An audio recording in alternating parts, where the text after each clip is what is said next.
త్వరలో రైతు భరోసా అట. ఇగో వచ్చే నెలలో రుణమాఫీ పూర్తి. చూసిరా నేను చెప్పింది ఇందాక, త్వరలో రైతు భరోసా, వచ్చే నెలలో రుణమాఫీ పూర్తి అని ఎవరు అంటారు? పొంగులేటి శ్రీనివాస్ రెడ్డి అంటుండు, మంత్రి పొంగులేటి.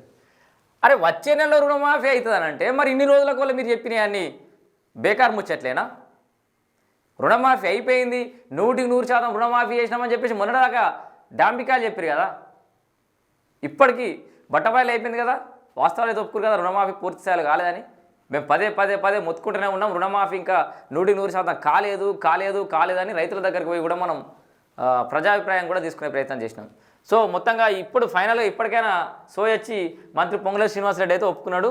వచ్చే నెలలో రుణమాఫీ పూర్తి, గత ప్రభుత్వంలో ఆసాంలకే భూములు అప్పగింత, ప్రభుత్వానికి అభివృద్ధి సంక్షేమం 2 కళ్ళటవు మంత్రి పొంగులేటి శ్రీనివాసరెడ్డి. ఇక రైతు భరోసానైతే రుణమాఫీకి ఎట్లా ఎప్పుడు వచ్చిర్రు త్వరలో త్వరలో త్వరలో త్వరలో అని. ఇగో రైతు భరోసా కూడా త్వరలో త్వరలో త్వరలో. ఇక నేను రైతులకు నేను కూడా గదే హామీ ఇస్తున్నాను, త్వరలో అవుతాడట. ఎందుకంటే ఇక ఏ డిసెంబర్లో చెప్తారట, ఇక నవంబర్లో చెప్తారట అని చెప్పుకుంటే నాసికి పోతుంది. సో మొత్తానికైతే త్వరలో రైతు భరోసా వస్తాడట, వచ్చే నెలలో రుణమాఫీ అవుతాడట. ఇంకేం మాట్లాడుతున్నా మొత్తం చూద్దాం. రాష్ట్రంలో త్వరలోనే రైతు భరోసా పథకాన్ని ప్రారంభించామని మంత్రి పొంగులేటి శ్రీనివాసరెడ్డి స్పష్టం చేశారు. బైన్సాలో శుక్రవారం మాట్లాడిన ఆయన వచ్చే నెలలో రుణమాఫీ పూర్తి చేస్తామన్నారు. 2020లో తెచ్చిన రెవెన్యూ చట్టం, ధరణి పోర్టల్ పేరుతో అప్పటి ప్రభుత్వం రైతులను భయపెట్టి వారి భూములన్నీ ఆసాంలకు కట్టబెట్టిందని ఆరోపించారు.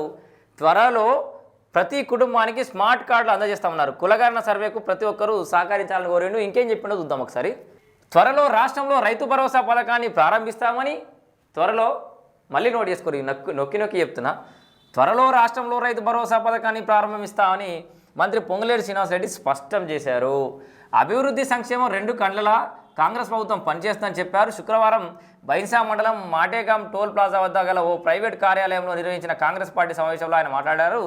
2020లో తెచ్చిన రెవెన్యూ చట్టం, ధరణి పోర్టల్ పేరుతో అప్పటి ప్రభుత్వం రైతులను భయపెట్టి వారి భూములన్నీ ఆసాంలకు కట్టబెట్టిందని ఆరోపించారు. దేశంలో ఎక్కడా లేని విధంగా బడ్జెట్లో రైతుల కోసం 72,000 కోట్లు కేటాయించినట్టు చెప్పారు. అందులో ఇప్పటికే 18,000 కోట్లు రుణమాఫీకి, 72,000 కోట్లలో 18,000 కోట్లు రుణమాఫీకి ఆల్రెడీ ఇచ్చిరట. మరో 13,000 కోట్లు డిసెంబర్ వరకు విడుదల చేస్తామన్నారు. సో రైతులు నోట్ దిస్ పాయింట్, రుణమాఫీ పూర్తి కాలేదని మంత్రి ఒప్పుకున్నాడు. ఇంకా 13,000 కోట్లు డిసెంబర్ నెలాఖరు వరకు అలా ఇస్తామని చెప్పేసి అయితే పొంగులేటి శ్రీనివాసరెడ్డి మళ్ళీ ఒకసారి చెప్పిండు. ఇక మళ్ళీ నమ్ముదామా అంటే ఇక తప్పది, ఇక గెలిపించుకున్నందుకు 5 ఏళ్ళు అయితే భరించాల్సిందే కదా. సో 13,000 కోట్ల డిసెంబర్ వరకు విడుదల చేస్తామన్నారు. ఎన్నికల్లో ఇచ్చిన హామీ మేరకు ధాన్యానికి మద్దతు ధర ఇవ్వడంతో పాటు 500 బోనస్ రూపంలో రైతుల ఖాతాల్లో జమ చేస్తున్నట్టు చెప్పారు. సో మద్దతు ధర 500 బోనస్ ఇవ్వడంతో పాటు ఇవన్నీ జమ చేస్తారట. త్వరలో ప్రతి కుటుంబానికి స్మార్ట్ కార్డు అందజేస్తామన్నారు. కులగణన సర్వేకు ప్రతి ఒక్కరు సహకరించాలని కోరారు. ఈ కార్యక్రమంలో మాజీ ఎమ్మెల్యే విఠల్ రెడ్డి, బైన్స్, అక్కడ ఉన్న తదితర నాయకులందరూ పాల్గొన్నారు. సో రైతు భరోసా రుణమాఫీ కాలేదు ఇంకా చేస్తామని చెప్పేసి పొంగులేటి శ్రీనివాసరెడ్డి చెప్తే రైతులు ఇష్టం వచ్చిన చోట ధాన్యం అమ్ముకోవచ్చు అంటుండే. మరి ఆ సంగతి కూడా చూద్దాం.